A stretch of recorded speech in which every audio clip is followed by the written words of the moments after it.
Former Zhao, Wikipedia audio.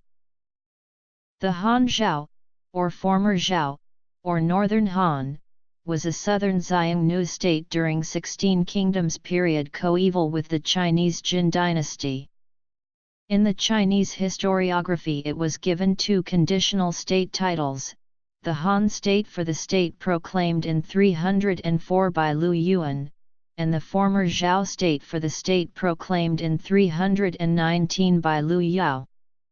The reference to them as separate states should be considered clearly erroneous, given that when Liu Yao changed the name of the state from Han to Zhao in 319, he treated the state as having been continuous from the time that Liu Yuan founded it in 304.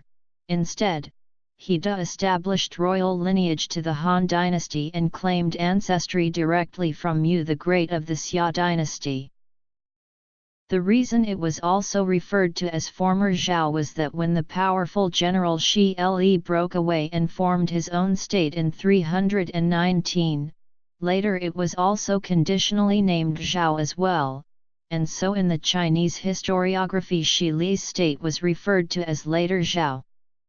Since they both were ruled by partially Sinicized Xiongnu with a Chinese throne name Lu, the Chinese scholars often conditionally combined them into a single Han Zhao state. Numerous Western texts refer to the two states separately, others referred to the Han state as the Northern Han, a confusing nomenclature as the term also refers to the Northern Han in the period of 5 dynasties and 10 kingdoms. All rulers of the Han Zhao were titled emperors. Han Zhao rulers were all extremely intelligent and articulate, but some lacked self-control and demonstrated excessive cruelty on the battlefield. Particularly typical of this pattern of behavior was Lu Kang, who was clearly able to discern good strategical plans from bad. He would sometimes indulge himself on wine and women, and his patterns of erratic behavior often resulted in deaths of honest officials. Han Zhao was considered to be a state that never fully realized its potential. It had a right mix of talent among its officials, and its armies were extremely powerful especially when utilized properly, but it would not always complete the conquests that its emperors envisioned, and eventually fell to its former general Shi Le. History. The Han Zhao armies sacked the Jin dynastic capitals of Luoyang in 311 and Chang'an in 316. Emperor Huai and Emperor Min of the Jin were captured, humiliated, and executed. Remnants of the Jin court fled to Jiankang, located east of Luoyang and Chang'an, and founded the so-called Eastern Jin dynasty, under Sima Rui, a prince of Lanzhai. Later he adopted a title Emperor Yuan. In 318, Lu Kan and the state-ruling family at Pingyang were toppled and executed by the coup d'état of Jin Xuan, who was in turn overthrown by Shi Le and Liu Yao. Liu Yao, as an imperial prince, claimed the throne and changed the dynastic name from Han to Zhao. The Han Zhao dynasty lasted until 329, when Shi Le defeated Liu Yao at the river Luo. Liu Yao was captured and executed, and his sons were as well, a year later. By the 280s, a huge number of Xiongnu herdsmen resided in the Ordos Desert and Bing, a political division including modern-day areas of the whole Shaanxi province, southwestern part of Inner Mongolia and eastern part of Shaanxi province, after Cao moved them there and split them into 5 departments. The southern Xiongnu continued their nomadic lifestyles of the steppes with horse breeding and to some extent agriculture. In spite of significant loss of Chinese sedentary population, the Chinese portion of the population in the state is estimated to be around 1,500,000. In addition to the southern Xiongnu nomads, the state numbered 1 million of other nomadic tribes, mainly Ji, Xianbei, Di, and Qiang, for a total of approximately 1,400,000 nomadic population, or 200,000 yurts, 1415. The position of the Chinese farmers changed drastically. The accent of economic production shifted from grain agriculture to animal husbandry. Much of the arable land was converted to pastures. Huge tracts of land were reserved for traditional encircling hunts, and abuse and exploitation of the nomadic aliens had stopped. In addition, endless wars needed vast supplies of materials and people, and the brunt of the wars fell heavily on the Chinese farmers, who had to report to the assembly points fully equipped with arms, provisions, and draft wagons, following the regulations applied to the nomadic forces. In 340, Shi Jilong set the target number of troops and materials at 500,000 troops, 10,000 ships, 11 million hu of grain and beans, and about half of the farm draft animals were requisitioned.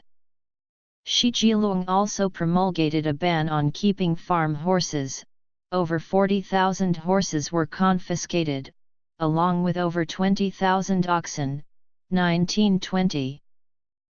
In accordance with Jinshu, the southern Xiongnu were organized into 19 pastoral route communities, one of which was a tribe Qunqi, and another was their offshoot Ji, 6-7.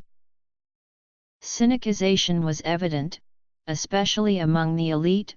Lu Yuan, a head of the left wing, a hereditary position of the successor to the throne, was educated at Luoyang, a capital of the Jin dynasty, and was proficient in the Chinese literature, history, military strategies, and tactics. He had an expertise of a perfect person in the classical sense. Speculations had recounted that Lu Yuan was once considered the post of the Jin forces commander for the conquest of the kingdom of Wu. That consideration was later dropped because of his Xiongnu ethnicity. Nonetheless, among the Xiongnu elite and herdsmen, including Lu Yuan himself, a keen sense of separate identity from the Chinese was retained. Most herdsmen still kept their horseback riding and combat skills. Discontent against the Jin dynastic rule and of their subordinate position prompted them to seek an independent or self-governing Xiongnu entity. As one of the elite adequately put it, since the fall of Han, Wei, and Jin have risen one after the other. Although our king had been given a nominal hereditary title, he no longer has a single foothold of sovereign territory. Developments in the War of the Eight Princes finally favored the Xiongnu. Lu Yuan took advantage of a commission from the desperate prince of Chengdu, who was just being driven out of his base at Ye to gather 50,000 Xiongnu warriors. Lu Yuan then proceeded to proclaim himself the king of Han, the same title used centuries ago by Liu Bang, a deliberate adoption of the long-fallen Han dynasty based on the earlier intermarriages of Xiongnu Shanyu and Han princesses to render the Jin and Wei usurpers. Liu fully wished that such legitimist stance would earn him substantial support from the Chinese elite. His motives also explained the extent of his adoption of the ideology and political practices from the same elite. Nevertheless, such proclamation was to remain titular. His war effort would eventually outdo his legitimist plan. His Han state attracted the support of some chieftains of other non-Chinese Xianbei and certain bandit forces, including those of an ex-slave Shi Le of the Ji ethnicity. However, the neighboring Tuoba tribe, the powerful Xianbei nomads in modern-day Inner Mongolia and northern parts of Shaanxi province, intruded into the Xiongnu residence of the Han state under their chieftain Tuoba Yulu. A powerful Xiongnu state would dash Tuoba's hope of migrating into the region. Rulers of the Han Zhao. On one hand, the Tuoba would hence assist the Jin governor of Bing to launch counter-offensive against the Han state. On the other hand, Xiongnu cavalry, successful in plundering the countryside, failed to capture the fortified Jinyang, the provincial capital of Bing, even though the former governor Sima Teng had fled to the North China Plain and left a mess. Lu Kun, the new governor, reorganized the defense and exploited the feud between the Han and the Tuoba to his advantage. His biography is in Jinsha 62. Allegiance between the Jin court and the Tuoba was sealed. 5 prefectures were rewarded in 310 to Tuoba Yulu, who was also made the Prince of Dai. The areas around Jinyang would remain in Jin hands until the death of Tuoba Yulu in 316, when Jinyang was captured after a disastrous counter-offensive. Lu Kun fled but was later murdered by a Xianbei chieftain Duan Pidi. By 309, the Xiongnu armies defeated the Jin armies on the field and pushed all the way up to the gates of Luoyang. Yuangzi 304-308, Yangfeng 308-309, Heryui 309-310. Guangxing 310-311, Jiabing 311-315, Jianyuan 315-316, Linjia 316-318. Note: Lu Xi was Liu Yao's crown prince who was thrust into the leadership role when Liu Yao was captured by later Zhao's Emperor Shi Le, but he never took the imperial title. Ruler's family tree. Notes and references.